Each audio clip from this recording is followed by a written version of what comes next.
The All Blacks are training on a warm autumn afternoon. Just behind their hotel on the banks of the Thames, the atmosphere is surprisingly relaxed. Will Jordan is practicing high balls. Boden Barrett is kicking for goal, and the head coach, Scott Robertson, is casually chatting with the media. Someone asked him if his team plans to make a statement against England this weekend.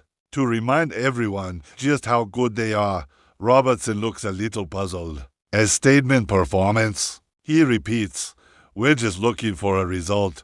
That single sentence tells you everything you need to know about the current state of the All Blacks. There was a time when every All Blacks performance was a statement.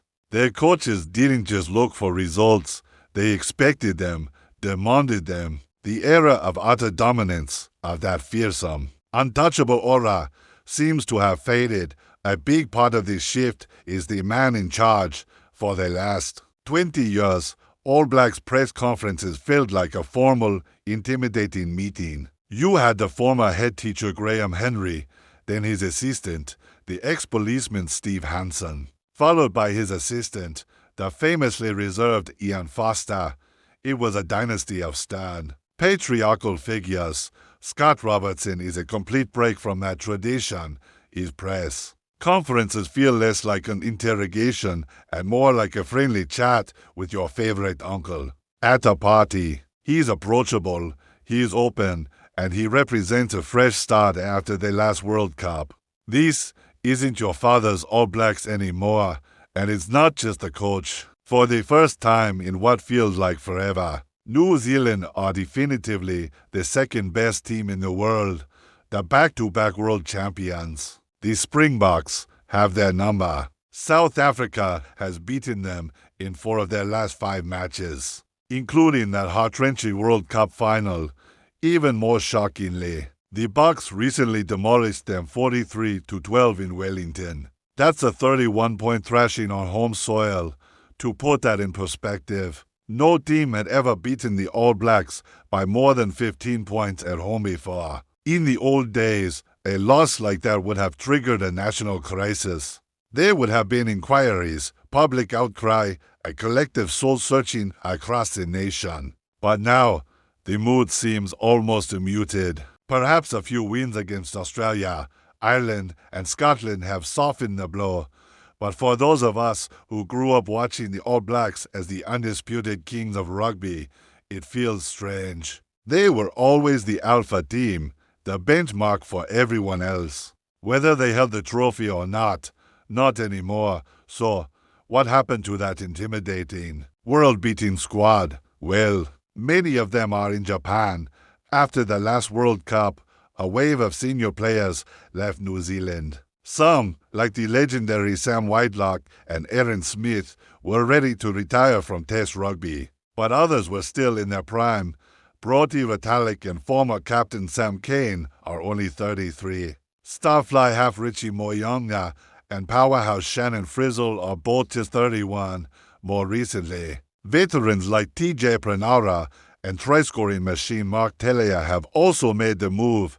This player exodus has had a massive impact. The All Blacks team in the last World Cup final was the most experienced they had ever fielded, with over 1,300 caps combined. The team they've picked to play England has less than 1,000, and a huge chunk of that experience rests on the shoulders of just 3 players, Boden Barrett, Ardie Savea, and Cody Taylor. On top of that, injuries have ravaged the current squad. Key players like Jordie Barrett, Patrick Tupulotu, and Dalton Papali have all been sent home. There's a whole generation of players with around 50 caps who are just missing now. You might ask why they can't just pick these players from Japan. That's what their biggest rivals, these Springboks, do. South Africa's coach, Rassie Erasmus, can select his best players no matter where they play club rugby. In fact, a huge part of their success has been their ability to build a cohesive team with players scattered all over the globe. Scott Robertson has said he would like New Zealand rugby to relax its strict selection rules. which require players to be based in New Zealand to be eligible for the All Blacks, but so far, nothing has changed. The union is understandably worried about protecting its domestic competition.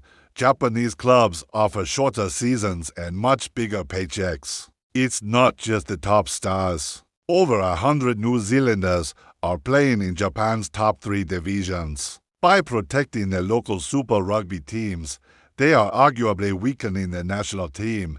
So, as the All Blacks prepare to face England, they find themselves in an unfamiliar position. They are a team in transition, led by a new age coach, missing a generation of star players, and no longer carrying that heavy cloak of invincibility. They are no longer the team making a statement. They are a team just looking for a result. But as any rugby fan knows, an All Blacks team with its back against the wall is still one of the most dangerous prospects in the sport. This weekend isn't just a game, it's a test of a new identity.